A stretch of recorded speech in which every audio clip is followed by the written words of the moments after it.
সুষ্ঠু নির্বাচন আয়োজনে সেনাবাহিনীর ভূমিকা গুরুত্বপূর্ণ বললেন প্রধান উপদেষ্টা। ছাত্র জনতার আত্মত্যাগ কাজে লাগিয়ে উন্নত দেশ গড়ার প্রত্যয়। ভোটের মাধ্যমে গণতন্ত্র পুনরুদ্ধারে সজাগ থাকতে হবে বলছে বিএনপি।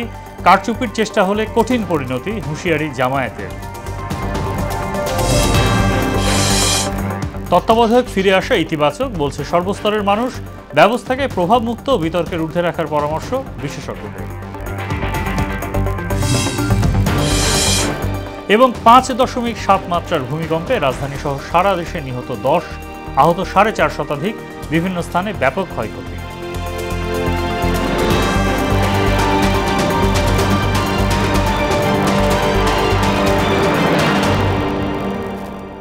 আসসালামু আলাইকুম, সবাইকে মোহনা সংবাদে স্বাগত। শুনছিলেন শিরোনাম, পুরো সংবাদের সঙ্গে আছি মোহাম্মদ সাইফুল ইসলাম খান। দেশের স্বাধীনতা সার্বভৌমত্ব রক্ষার পাশাপাশি জুলাই অভ্যুত্থানে জনগণের পাশে দাঁড়িয়ে সশস্ত্র বাহিনী নিজেদের দেশপ্রেমের পরিচয় দিয়েছে বলে মন্তব্য করেছেন প্রধান উপদেষ্টা অধ্যাপক মোহাম্মদ ইউনূস। শুক্রবার সশস্ত্র বাহিনী দিবস উপলক্ষে সেনাকুঞ্জে আয়োজিত অনুষ্ঠানে এ মন্তব্য করেন তিনি। এ সময় আসন্ন নির্বাচন অবাধ, সুষ্ঠু ও উৎসবমুখর করতে সেনাবাহিনী সহ সবাইকে সম্মিলিত চেষ্টা চালিয়ে যাওয়ার আহ্বানও জানান অধ্যাপক ইউনূস। সুরায়া মুন্নির রিপোর্ট। সশস্ত্র বাহিনী দিবসে সেনাকুঞ্জে আয়োজিত অনুষ্ঠানে যোগ দেন প্রধান উপদেষ্টা অধ্যাপক মোহাম্মদ ইউনূস। এ সময় দেশের স্বাধীনতা সার্বভৌমত্ব রক্ষায় সেনাবাহিনীর ভূমিকার প্রশংসা করেন তিনি।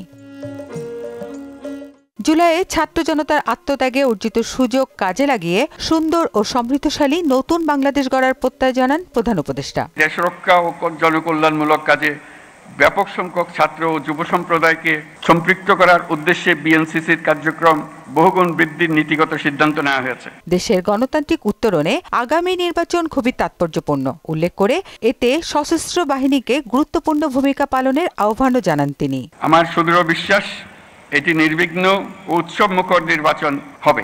এর আয়োজনে সশস্ত্র বাহিনীর সদস্যগণ দক্ষতা ও পেশাদারিত্বের সাথে এই মহান দায়িত্ব পালন করবে। অনুষ্ঠানে মহান স্বাধীনতা যুদ্ধ ও 24-এর অভ্যুত্থানে শহীদদের স্মরণের পাশাপাশি ভূমিকম্পে হতাহতের ঘটনায় শোক ও দুঃখ প্রকাশ করেন প্রধান উপদেষ্টা। 2024-এর ছাত্র জনতার অভ্যুত্থান ও চলমান দেশ পুনর্গঠন ও সংস্কারের কাজেও সশস্ত্র বাহিনী বরাবরের মতোই মানুষের পাশে দাঁড়িয়ে অব্যাহতভাবে দেশের মানুষের আস্থার প্রতিদান দিয়ে যাচ্ছে। গণতান্ত্রিক ও নিয়মতান্ত্রিক নেতৃত্বের প্রতি অনুগত বাংলাদেশ সশস্ত্র বাহিনী তাদের পেশাগত দক্ষতা ও দেশপ্রেমের সমন্বয়ে দেশের জন্য ত্যাগ ও তৎপরতার এই ধারাবাহিকতা অক্ষুণ্ণ রাখবে। পরে ডক্টর মোহাম্মদ ইউনূসের সঙ্গে বিএনপি চেয়ারপারসন বেগম খালেদা জিয়ার একান্ত বৈঠক অনুষ্ঠিত হয়। এ সময় বেগম জিয়ার শারীরিক অবস্থার খোঁজ দেন সরকার প্রধান। সুরাইয়া মুন্নি, মোহনা সংবাদ, ঢাকা। ভারতে বসে পলাতক শেখ হাসিনা দেশে বিশৃঙ্খলার সৃষ্টির অপচেষ্টায় লিপ্ত রয়েছেন বলে অভিযোগ করলেন বিএনপির স্থায়ী কমিটির সদস্য ডাক্তার AZM জাহিদ হোসেন। সকল চক্রান্ত মোকাবেলায় গণঅভ্যুত্থানের শক্তিকে ঐক্যবদ্ধ থাকার আহ্বানও জানান তিনি। এ সময় আগামী নির্বাচনে ভোটাধিকার প্রয়োগের মাধ্যমে গণতন্ত্র পুনরুদ্ধারে সবাইকে সজাগ থাকার পরামর্শ দেন এই বিএনপি নেতা। তানজিদ ভুঁইয়ার প্রতিবেদন। জাতীয় বিপ্লব ও সংহতি দিবস উপলক্ষে শুক্রবার জাতীয় প্রেস ক্লাব মিলনায়তনে এ আলোচনার আয়োজন করে ঢাকা মহানগর মৎস্যজীবী দল। এতে দেশের যে কোনো সংকটে ঐক্যবদ্ধ থাকার প্রত্যয় জানান সংগঠনের নেতা কর্মীরা। একটি সুন্দর বাংলাদেশ বিনির্মাণে যদি প্রয়োজন হয় মৎস্যজীবী দল সামনে থেকে নেতৃত্ব দিবে, সে প্রত্যাশা, সে অভিপ্রায় ব্যক্ত করছি। বিএনপির স্থায়ী কমিটির সদস্য ডাক্তার AZM জাহিদ হোসেন বলেন, গণতন্ত্র ধ্বংস করে হাসিনা পালিয়ে যেতে বাধ্য হয়েছেন। স্বৈরাচার কর্তৃত্ববাদী সরকার দেশের অর্থনীতিকে ফোকলা করে দিয়ে দেশের সার্বভৌমত্বকে অলমোস্ট অন্য একটি দেশের হাতে তুলে দেওয়ার ষড়যন্ত্র করে আজকে তারা পালিয়ে গেছে। আর জাতি 5ই আগস্ট 24-এ যেমন ঐক্যবদ্ধ ছিল, আজকে যদি আমাদের মধ্যে কোনো বিভাজন হয় তাহলে লাভ হবে কাদের? লাভ হবে ওই পতিত বা পলায়নকৃত স্বৈরাচারের। গণতন্ত্র পুনরুদ্ধার ও ভোটাধিকার ফিরিয়ে আনার লড়াইয়ে সবাইকে ঐক্যবদ্ধ থাকার আহ্বানও জানান তিনি। 26-এর মধ্য ফেব্রুয়ারি জাতীয় নির্বাচনে আজকে যদি এই রাজনৈতিক ঐক্যকে আমরা ধরে রাখতে পারি, মনে রাখতে হবে 14, 18, 24 জনগণ ভোট দিতে পারে নাই, জনগণের ভোটের দরকার পড়ে নাই। দলগুলোর মধ্যে বিভাজন সৃষ্টি হলে পরাজিত শক্তি মাথাচাড়া দিয়ে উঠতে পারে বলেও আশঙ্কা জানান তিনি। জনগণের কথা বলে জনগণের উপর নিজের কোনো মতামতকে চাপিয়ে দেওয়াকে আর যাই হোক গণতন্ত্র বলে না। তানজিদ ভুইয়া, মোহনা সংবাদ, ঢাকা। জাতীয় নির্বাচনে সরকার ও প্রশাসনকে নিরপেক্ষ থাকার আহ্বান জানিয়ে জামায়াতের সেক্রেটারি জেনারেল মিয়া গোলাম পারোয়ার বলেছেন, ভোট ডাকাতির চেষ্টা হলে কঠিন পরিণতি ভোগ করতে হবে। শুক্রবার সকালে খুলনার ডুমুরিয়া উপজেলার শাহপুরে দলের ছাত্র গণজমায়েতে হুঁশিয়ারি দেন তিনি। বলেন, অনেকেই টাকা দিয়ে ভোট কেনার চেষ্টা করছে। দুর্নীতির টাকা দিয়ে সত্যের সৈনিকদের বিবেক কেনা যাবে না। ভয়ভীতি, টাকার খেলা ও অপপ্রচারে দাঁড়িপাল্লার জোয়ার থামানো যাবে না বলেও দাবি করেন এই জামায়াত নেতা। দিনের ভোট রাতে করলে কি পরিণতি হয় দেখেছেন না? প্রধান নির্বাচন কমিশনকে জেলে যেতে হয়েছে, প্রধান বিচারপতিকে জেলে যেতে হয়েছে, বায়তুল মোকাররমের খতিবকেও পালায় যাইতে হয়েছে। ফলে ওসি, ডিসি, এসপি এখন ওই আন্তর্জাতিক ট্রাইব্যুনালে পুলিশের কমিশনাররাও এখন চোখের পানি ফেলতেছে। এবারের নির্বাচনে যদি ভোট ডাকাতির চেষ্টা করেন, আপনাদেরও কিন্তু ওই পরিণতি বরণ করতে হবে। জনগণকে আপনারা নিরপেক্ষভাবে ভোট দেওয়ার জন্য আপনারা সাহায্য করবেন। তত্ত্বাবধায়ক ব্যবস্থা ফিরে আসাকে ইতিবাচকভাবে দেখছেন সাধারণ মানুষ। এই ব্যবস্থাতেই কেবল অবাধ সুষ্ঠু নির্বাচন সম্ভব বলে মনে করছেন তারা। দলীয় সরকারের অধীনে অনুষ্ঠিত নির্বাচনে প্রশাসন ও আইন শৃঙ্খলা বাহিনীর পক্ষপাতিত্বে ভোটাররা স্বাধীনভাবে ভোটাধিকার প্রয়োগ করতে পারে না বলে মনে করেন তারা। তবে তত্ত্বাবধায়ক সরকারকেও রাজনৈতিক প্রভাবমুক্ত ও সব রকম বিতর্কের ঊর্ধ্বে থাকার পরামর্শ দেন রাষ্ট্রবিজ্ঞানীরা। আরও জানাচ্ছেন উষা ফেরদৌস। ক্ষমতাসীন দলের অধীনে নির্বাচনের বিশ্বাসযোগ্যতা নিয়ে প্রশ্ন ওঠার কারণেই বাংলাদেশের নির্বাচনী রাজনীতির ইতিহাসে তত্ত্বাবধায়ক সরকার বা কেয়ারটেকার সরকার ধারণার জন্ম। 2006 সালে তত্ত্বাবধায়ক সরকার গঠন নিয়ে রাজনৈতিক অচলাবস্থার কারণে দেশে জরুরি অবস্থা জারি হয় এবং একটি সেনা সমর্থিত বিতর্কিত তত্ত্বাবধায়ক সরকার ক্ষমতা নেয়, যা পরবর্তীতে ১/১১ সরকার নামে পরিচিতি পায়। এ সরকার দীর্ঘ 2 বছর ক্ষমতায় থেকে সাংবিধানিক এখতিয়ারের বাইরেও কাজ করে।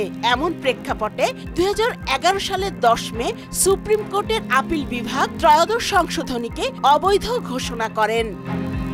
এরপর ক্ষমতাসীন দলের অধীনেই 2014, 2018 ও 2024 সালে 3টি জাতীয় নির্বাচন অনুষ্ঠিত হয়। এই নির্বাচনের স্বচ্ছতা ও গ্রহণযোগ্যতা নিয়ে দেশ বিদেশে ব্যাপক বিতর্কের সৃষ্টি হয়। ফেয়ার ইলেকশনের ব্যাপারটা হচ্ছে পুরোপুরিভাবে ডিপেন্ড করে যে কাদের হাতে ন্যস্ত আছে ক্ষমতাটা।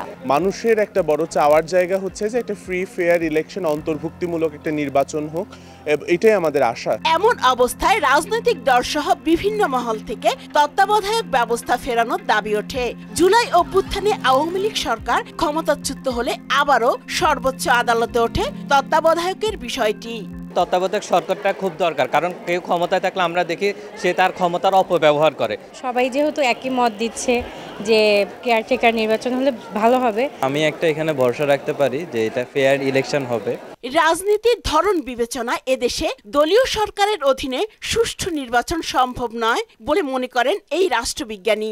5 বছর যখন তার ক্ষমতার সীমাপূর্ণ হয়, তখন অবশ্যই একদম নিরপেক্ষ একটা বোর্ডের মাধ্যমে ইলেকশন কন্ডাক্ট করাটা বাংলাদেশের রাজনীতির যে সংস্কৃতি, যেটা আমি জানি না কবে নাগাদ সেটা ডেভেলপমেন্ট হবে, বাট যতদিন পর্যন্ত সেই ডেভেলপমেন্টের স্টেজে আমরা না পৌঁছাতে পারি ততদিন পর্যন্ত এইটা বাংলাদেশের রাজনৈতিক সংস্কৃতিতে খুবই গুরুত্বপূর্ণ, এটা দরকার। তত্ত্বাবধায়ক সরকারের গঠন প্রক্রিয়া যেন দলীয় প্রভাব মুক্ত থাকে সে বিষয়ে সতর্ক থাকার পরামর্শ দেন এই রাষ্ট্রবিজ্ঞানী।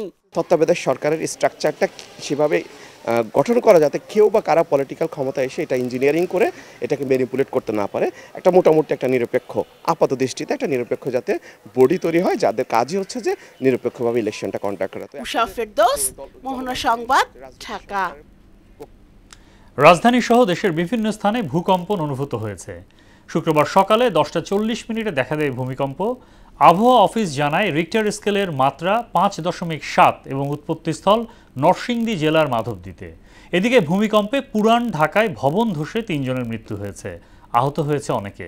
মুদাসির আলীর প্রতিবেদন। শুক্রবার সকাল 10:38 হঠাৎ করেই যেন কেঁপে উঠে রাজধানী সহ দেশের বিভিন্ন অঞ্চল। এ সময় জনমনে দেখা দেয় আতঙ্ক, বাসা ছেড়ে বের হয়ে আসেন অনেকে। আবহাওয়া অফিস জানায় রিখটার স্কেলে এর মাত্রা ছিল 5.7 এবং উৎপত্তি স্থল নরসিংদী জেলায়। এই ভূমিকম্পটা যে হয়েছে এটা আসলে ঢাকা থেকে অনেক কাছে হয়েছে। আমাদের এই ভূমিকম্প পর্যবেক্ষণ ও গবেষণা কেন্দ্র থেকে 13 কিলোমিটার পূর্ব দিকে, এটা নরসিংদীর মাধবদী, ওই জায়গাটায় এই ভূমিকম্পের উৎপত্তি স্থল ছিল এবং এই ভূমিকম্পটার মাত্রা ছিল 5.7, যেটা একটা মাঝারি মানের ভূমিকম্প।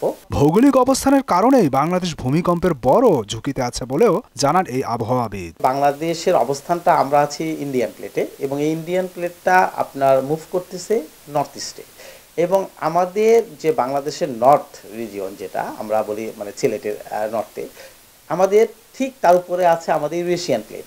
ইউরেশিয়ান প্লেটটা মুভ করতেছে সাউথে। এই যে দুইটা প্লেট, এই দুইটা প্লেট কি হচ্ছে, এই দুইটা প্লেট একটা প্লেট আরেকটা প্লেটের ভিতরে আসলে ঢুকে যাচ্ছে, কলয়েড রয়েছে, হ্যাঁ, সাবডাক্ট হয়েছে। তো এই কারণে দুইটা প্লেট এখানে সাবডাক্ট হওয়ার কারণে এই অঞ্চলটা এমনি ভূমিকম্প প্রবণ। এতে রাজধানীর বিভিন্ন জায়গায় ভবনে ফাটল দেখা দেয়, তবে সবচেয়ে বেশি ঝুঁকি দেখা দেয় পুরান ঢাকায়। আরমানিটোলার কেপি ঘোষ রোডে একটি ভবন ধসে 3 জনের মৃত্যু হয়। এইরকম জায়গায় ভূমিকম্প বিল্ডিং পড়ে গেছে, তখন বাইতে বাইরে যায়, তখন ওই স্কুলে তখন গেলাম, যাওয়ার পরে দেখলাম যে অল ব্যাঙ্গা কিছু লোক মারা গেছে। এখানে 3 জন পথচারীর উপর থেকে পড়েছে, এর মধ্যে একজন ওই সময় ডেড, আর বাকি 2 জনকে দেখেছি যে ভ্যানে ওঠানো হয়েছে। এখানে ছিল তারা, এখানে পথচারী ছিল, কেউ ছিল মাংস ক্রেতা। এছাড়াও নারায়ণগঞ্জে 2 জন ও নরসিংদীতে 1 জন মারা যান। ভূকম্পন বেশি অনুভূত হওয়ায় আতঙ্ক দেখা দেয় বলেও জানান ভুক্তভোগীরা। আমার 55 বছর বয়সে এইরকম ভূমিকম্প কোথাও দেখিনি। আমি কাঁপতাছি, আমি ডরে গেছি, কান্দা দিচ্ছি, আমি ডরে ছেড়ে সব রিস্কালারা সব গেছে গা, রিস্কা তুই গেছে গা। এদিকে আরমানিটোলার ঘটনায় হতাহতদের নিয়ে যাওয়া হয় মিটফোর্ড হাসপাতালে। সেখানে সৃষ্টি হয় এক হৃদয় বিদারক দৃশ্যের। ভাই নাকি বাজার করতে বের হয়েছিল ভাতিজাকে হাতে নিয়ে, এর ভিতরে ওই যে কষাটুলি যাচ্ছে মাংস কেনার জন্য, এর ভিতরে ওয়াল দোষে ওনাদের গায়ে পড়ছে, ওনারা মারা গেছে। আমার বোনের শোল্ডার ভেঙে গেছে, হাতের এই আঙ্গুলটা ভেঙে গেছে, আর চোখের নিচে হলো পাথর ঢুকছিল, সেটা বের করে সেলাই করে দিয়েছে। অন্যদিকে রাজধানীতে এক অনুষ্ঠানে ভূমিকম্পের বিষয়ে সবাইকে সতর্ক হওয়ার আহ্বান জানিয়ে এটি মোকাবিলায় দীর্ঘমেয়াদী পরিকল্পনার তাগিদ দেন পরিবেশ উপদেষ্টা সৈয়দা রিজওয়ানা হাসান। বারবার যে আমাদেরকে এই সতর্কবাণীটা দেয়া হচ্ছে, এইটাকে তো আমাদের আসলে বিবেচনায় নিয়ে প্রস্তুতিটা নেওয়া দরকার। মুদাসসির আলী, মোহনা সংবাদ, ঢাকা। ভূমিকম্পে দেশের বিভিন্ন স্থানে 10 জনের মৃত্যুর খবর পাওয়া গেছে। গাজীপুরের শ্রীপুরে ভূমিকম্পনে আতঙ্কিত হয়ে হুড়োহুড়ি করে নামতে ড্যানিমেক নামক কারখানায় 1/2 শ্রমিক আহত হয়েছেন। তাদের শ্রীপুর উপজেলা স্বাস্থ্য কমপ্লেক্সে চিকিৎসা দেওয়া হচ্ছে। এদিকে নরসিংদীতে ভূমিকম্পে মাটির দেয়াল ধসে চাপা পড়ে বৃদ্ধের মৃত্যু ও জেলা জুড়ে অন্তত 55 জন আহত হয়েছে। নারায়ণগঞ্জের বিভিন্ন এলাকায় ভূমিকম্পে একাধিক ভবনে ফাটল দেখা দেওয়া সহ অনেকে আহত হয়েছে। ভূমিকম্পে দেয়াল ধসে নিহত স্যার সলিমুল্লাহ মেডিকেল কলেজের 52তম ব্যাচের শিক্ষার্থী রাফিউল ইসলাম ও আহত নুসরাত আক্তারকে দেখতে শুক্রবার স্যার সলিমুল্লাহ মেডিকেল কলেজ হাসপাতালে যান বিএনপির স্বাস্থ্য বিষয়ক সম্পাদক ডক্টর মোহাম্মদ রফিকুল ইসলাম। তার সঙ্গে ছিলেন কলেজের অধ্যক্ষ ডক্টর মোহাম্মদ মাজাহার শাহীন। এ সময় তিনি চিকিৎসাধীন নুসরাত আক্তারের শারীরিক অবস্থার খোঁজ নেন ও চিকিৎসা নিশ্চিতে কর্তৃপক্ষকে অনুরোধ জানান। শীতের সবজি বাজারে এলেও দাম সাধারণ মানুষের নাগালের বাইরে। একই সঙ্গে পোলাওয়ের চাল, মসুর ডাল, ভোজ্য তেলের দাম বেড়েছে। স্থিতিশীল রয়েছে মাংসের বাজার, সরবরাহ বৃদ্ধি পেলেও দাম কমেনি মাছের। আরও জানাচ্ছেন এমআর আসাদ। সাপ্তাহিক ছুটির দিনে বাজারে বাড়ে ক্রেতা সমাগম। শীতের আমেজের সঙ্গে তাল রেখে বাজারে আসতে শুরু করেছে হরেক রকম সবজি, তবে দাম অনেক বেশি। এছাড়াও দাম বেড়েছে পোলাও চাল, মসুর ডাল ও ভোজ্য তেলের। পোলাও চালের দাম মনে করেন কেজিতে 10 টাকা বাড়ছে, 115-20 টাকা বিক্রি করছে। এখন মনে করেন 20 টাকা বেচা যায়, বেচলে থাকে না, এখন 30 টাকা বেচতে হয়। তারপর মসুর ডাল 130 টাকা কেজি ছিল, সেই মসুর ডাল 160 টাকা। সরষার দাম একটু বাড়তি আছে, 90 টাকা কেজি। উচ্ছের দামও বাড়ছে, 100 টাকা কেজি। কম ছিল, ধনিয়ার দাম কম আছে আপনার, আর মরিচের দাম একটু কমছে, ভেন্ডির দাম কমছে, শাকের দাম কমছে আর কি। 100 টাকার উপরে কোন সবজি আছে? 100 টাকার উপরে আপনার বেগুন আছে, বরবটি আছে, টমেটো আছে, গাজর আছে। স্বস্তি কিছুটা আছে মাংসের বাজারে। গেল কয়েক সপ্তাহ থেকে এ বাজারে দাম বাড়েনি। ব্রয়লার মুরগির দামও কমেছে। দেশি মুরগি এতদিন ধরে আমরা 600 টাকা 620 টাকা বেচছি, আজকে হলো দেশি মুরগি 550 টাকা কেজিতে, 50-60 টাকা কমছে। যে মুরগি সোনালী মুরগি আমরা 320 টাকা 30 টাকা বিক্রি করছি, আজকে সোনালী মুরগি হলো 260 270 টাকা। হাড় চর্বি ছাড়া 900 টাকা কেজি, আর হাড়ালা হইল হাড় চর্বি মাংস সহ 750 টাকা। গরুর মাথা 400 টাকা কেজি, গরুর শুধু কলিজা 800 টাকা কেজি। মাছের বাজারে সরবরাহ বেড়েছে, তবে ইলিশ সহ নদীর মাছের দাম মধ্যবিত্তের নাগালের বাইরে। মাছের চাহিদা কম, লেগে দাম একটু বেশি। দেশি এটা বোয়াল, এটা 800 টাকা কেজি, কোরাল আছে 600 টাকা কেজি, রুই আছে 600 টাকা কেজি, কাতলটা আছে 600 টাকা কেজি, নদীর পাঙ্গাস 800 টাকা কেজি। এ মাসের শেষ পর্যন্ত আর নতুন করে বাজারে দাম বৃদ্ধির সম্ভাবনা নেই বলে জানান সংশ্লিষ্টরা। MR আসাদ, মোহনা সংবাদ, ঢাকা। 7 নভেম্বর ভারতীয় আধিপত্যবাদীদের চক্রান্তের বিরুদ্ধে জয়ী হওয়ার দিন বলে মন্তব্য করেছেন বিএনপি চেয়ারপারসন উপদেষ্টা অ্যাডভোকেট মাসুদ আহমেদ তালুকদার। আর দিনটিকে স্বাধীনতা ও সার্বভৌমত্বের প্রতীক বলে মন্তব্য করেছেন বিএনপির প্রান্তিক জনশক্তি উন্নয়ন বিষয়ক সম্পাদক MA মালেক। শুক্রবার সন্ধ্যায় রাজধানী ডিপ্লোমা ইঞ্জিনিয়ার্স ইনস্টিটিউটে জাতীয় বিপ্লব ও সংহতি দিবস উপলক্ষে আয়োজিত অনুষ্ঠানে এসব কথা বলেন তারা। শেষে বিভিন্ন ক্ষেত্রে বিজয়ী শিশু কিশোরদের হাতে পুরস্কার তুলে দেন অতিথিরা। শহীদ রাষ্ট্রপতি জিয়াউর রহমানের ঘোষিত স্বাধীনতার সঙ্গে স্বাধীনতার জন্ম থেকেই যারা এই দেশে আধিপত্য বিস্তার করার চেষ্টা করেছে তারা বিরোধিতা করে যাচ্ছে। আগামী ত্রয়োদশ সংশোধন নির্বাচনে যেন মানুষের আকাঙ্ক্ষা অনুসারে মানুষের ভোট মানুষ দিয়ে বাংলাদেশ জাতীয়তাবাদী দল যে নিরন্তর আন্দোলন করে গেছেন রাষ্ট্র ক্ষমতায় জনগণের সরকার, সেই জনগণের সরকার প্রধান হিসাবে যেন তিনি আমাদের দেশকে সেবা করতে পারেন। 7 নম্বর ছিল আমাদের স্বাধীনতার প্রতীক, 7 নম্বর ছিল সার্বভৌমত্বের প্রতীক, 7 নম্বর ছিল আমাদের অস্তিত্বের প্রতীক। 7 নম্বর যদি আসতো তাহলে আজকে আমরা এই দেশের স্বাধীনতা সার্বভৌমত্বের কথা বলতে পারতাম না। আগামী দিনে এই 5ই আগস্টের যে চেতনা, এই চেতনার মধ্য দিয়ে আমরা আমাদের দেশকে ঐক্যবদ্ধ করে তুলব, আগামী নির্বাচনকে সার্থক করে তুলব। ব্রাহ্মণবাড়িয়া 5 নবীনগর আসনে বিএনপির মনোনয়ন না পাওয়া জেলা বিএনপির অর্থনৈতিক বিষয়ক সম্পাদক এবং বিগত জাতীয় নির্বাচনে ধানের শীষ প্রতীকে প্রতিদ্বন্দ্বিতা করা কাজী নাজমুল হোসেন তাপসের সমর্থকরা মশাল মিছিল ও বিক্ষোভ করেছে। শুক্রবার রাতে নবীনগর পৌর এলাকার আলিয়াবাদ চৌরাস্তা মোড় থেকে মশাল মিছিল ও বিক্ষোভ কর্মসূচিটি শুরু হয়। পরে মিছিলটি পৌরসভার বিভিন্ন প্রধান সড়ক প্রদক্ষিণ করে নবীনগর প্রেস ক্লাবের সামনে গিয়ে শেষ হয় এবং সেখানে একটি সংক্ষিপ্ত প্রতিবাদ সমাবেশ অনুষ্ঠিত হয়।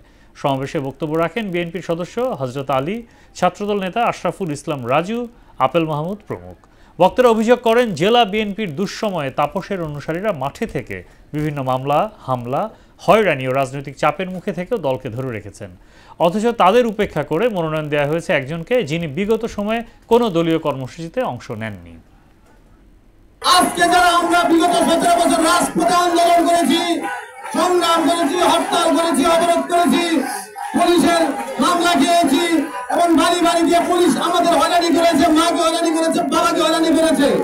আমরা চাই অতি সত্বর এই নবীনগরে অ্যাডভোকেট মান্নান সাহেবের নমিনেশন বাতিল করে কাজী নাজমুল হোসেন তাপস ভাইকে পুরো বিবেচনা করে নমিনেশন দেওয়ার জন্য পাবনার ফরিদপুর, সুজানগর সহ বিভিন্ন উপজেলায় নদীর প্রবাহ কাজে লাগিয়ে চলছে নেট পদ্ধতিতে মাছ চাষ। ইতোমধ্যে এভাবে মাছ চাষ করে অনেকেই স্বাবলম্বী হয়েছেন। নদীর স্বাভাবিক প্রবাহ অক্ষুণ্ণ রাখতে সরকারি সহায়তা চান মাছ চাষিরা। প্রশিক্ষণ ও কারিগরি সহ সব ধরনের সহায়তার প্রত্যয় জানিয়েছে মৎস্য বিভাগ। হুজ্জাতুল্লাহ হীরার প্রতিবেদনে জানাচ্ছেন মাহমুদা আক্তার।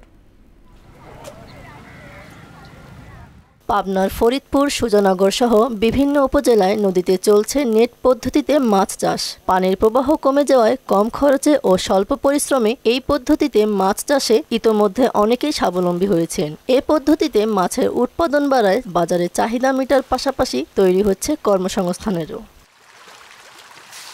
লাভবান হওয়ায় দিন দিন নেট পদ্ধতিতে মাছ চাষে আগ্রহ বাড়ছে চাষিদের। তারা বলছেন সরকারি সহযোগিতা পেলে এ খাত আরো সমৃদ্ধ হবে। আমি এই 11 বছরে খামারি হিসাবে এই আমার এই 24টা খাঁচা আমি তৈরি করছি স্টিল দিয়ে। উপজেলা কর্মকর্তারা আসলে পরে আমার পরামর্শ দিয়ে থাকে, তারা আমার পাশে থাকে, কিন্তু আমরা ওই রকম ভাবে সরকারি কোনো কিছু আমরা এই পর্যন্ত পাইনি। আমাদের একটাই দাবি যে উজানে যেন কোনো বাদ না থাকে, বাদ না থাকলে জলটা চলন্ত থাকবে, তখন আমাদের মাছ ব্যবসা করতে অনেক ভালো হয়।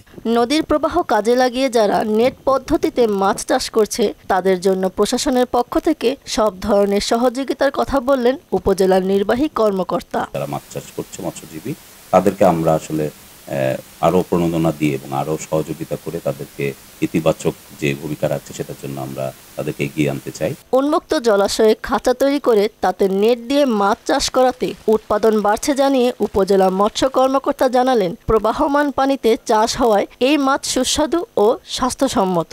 উন্মুক্ত জলাশয়ে কিভাবে মাছ চাষ বৃদ্ধি করা যায় তারই একটা প্রযুক্তি হচ্ছে খাঁচাই মাছ চাষ, এবং সেখানে মাছের উৎপাদন বৃদ্ধি পাচ্ছে, অল্প জায়গাতে অধিক পরিমাণে মাছ উৎপাদন করা যায়। আর এই মাছগুলো অত্যন্ত সুস্বাদু এবং এগুলো স্বাস্থ্যের জন্য খুবই ঝুঁকি মুক্ত একটা মাছ উৎপাদন হচ্ছে। নদীর স্বাভাবিক প্রবাহ অক্ষুণ্ণ থাকা সহ সরকারি সহায়তা বাড়লে এ খাত হয়ে উঠবে সম্ভাবনাময় শিল্প। মাহমুদা আক্তার, মোহনা সংবাদ। 10 বছর আগে টোল আদায় বন্ধ করা হলেও নীলফামারীর তিস্তা ব্যারেজে বন্ধ হয়নি ভারী যান চলাচল। নিয়ম বহির্ভূত অতিরিক্ত ওজনের বালু ও পাথর বোঝাই ট্রাক চলাচলে বিভিন্ন স্থানে দেখা দিয়েছে ফাটল।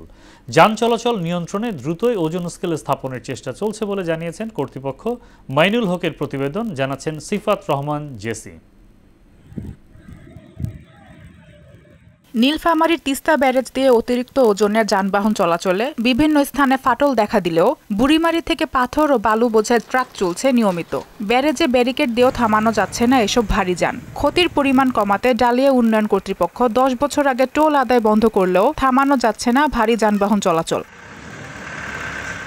আইন অমান্য করে পাথর ও বালু বোঝাই ট্রাক চলাচল করলেও কর্তৃপক্ষের যথাযথ নজরদারির অভাবে ক্ষতিগ্রস্ত হচ্ছে তিস্তা ব্যারেজ বলে অভিযোগ স্থানীয়দের। তিস্তা ব্যারেজের উপর দিয়ে ট্রাক চলতে ট্রাকের ক্ষতি এই যে রোডের ক্ষতি হবে।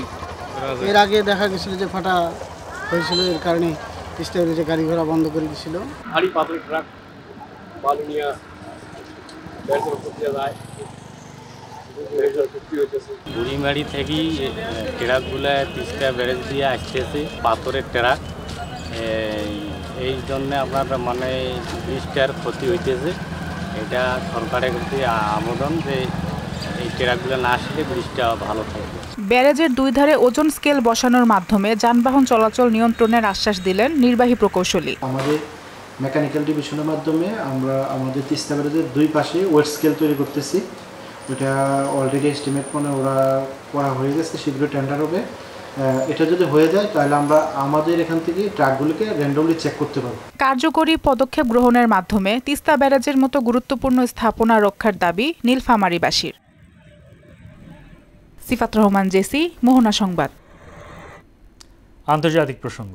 গাজায় বিমান হামলা চালিয়ে হামাসের 5 যোদ্ধাকে হত্যা করেছে দখলদার ইসরায়েল।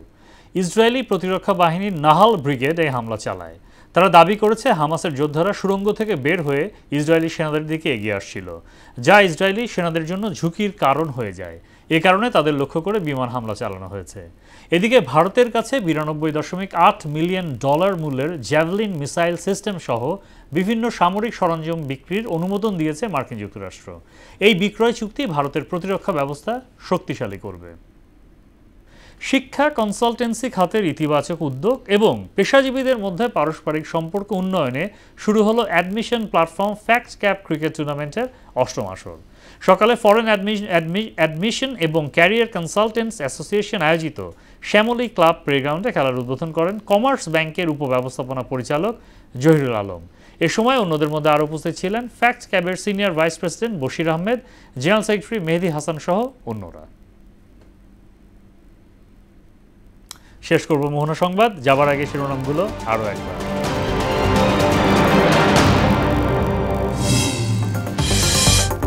সুষ্ঠু নির্বাচন আয়োজনে সেনাবাহিনীর ভূমিকা গুরুত্বপূর্ণ বললেন প্রধান উপদেষ্টা।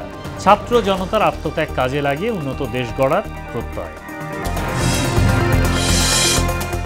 ভোটের মাধ্যমে গণতন্ত্র পুনরুদ্ধারে সজাগ থাকতে হবে বলছে বিএনপি। কারচুপির চেষ্টা হলে কঠিন পরিণতি, হুঁশিয়ারি জামায়াতের। তত্ত্বাবধায়ক ফিরে আসে ইতিবাচক বলছে সর্বস্তরের মানুষ। ব্যবস্থাকে প্রভাবমুক্ত বিতর্কের ঊর্ধ্বে রাখার পরামর্শ বিশেষজ্ঞদের। এবং 5.7 মাত্রার ভূমিকম্পে রাজধানী সহ সারা দেশে নিহত 10, আহত 4.5 শতাধিক। বিভিন্ন স্থানে ব্যাপক ক্ষয়ক্ষতি। এই ছিল মোহনা সংবাদে।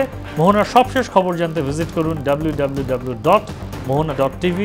সংবাদ দেখতে পারেন ফেসবুক, ইউটিউবেও। এতক্ষণ সঙ্গে থাকার জন্য ধন্যবাদ।